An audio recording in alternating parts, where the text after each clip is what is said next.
কাকু দুটো মাঞ্চ দিও তো, আর কুরকুরে পপকর্ন আছে একটা দিও। হ্যাঁ আচ্ছা দিচ্ছি, দাঁড়াও। কিন্তু বলছি কাকু একটা কথা ছিল। হ্যাঁ কি কথা? টাকা নেই? না না, টাকা তো আমার কাছে পুরোই আছে।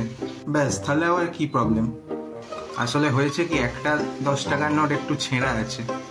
ও এই ব্যাপার। সে এখন 10 টাকার নোটগুলোর যে অবস্থা, ছেঁড়া নোট লোকের থেকে নিতেও হবে, আবার লোককে দিতেও হবে, কি বলো? দুটোতেই না বলা যাবে না। দাও দাও, কোনো ব্যাপার না। যাক, তুমি তাও বুঝলে ব্যাপারটা। বেশিরভাগ দোকানদার তো নিতেই চায় না।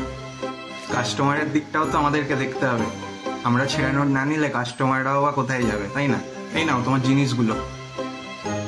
হ্যাঁ দাও।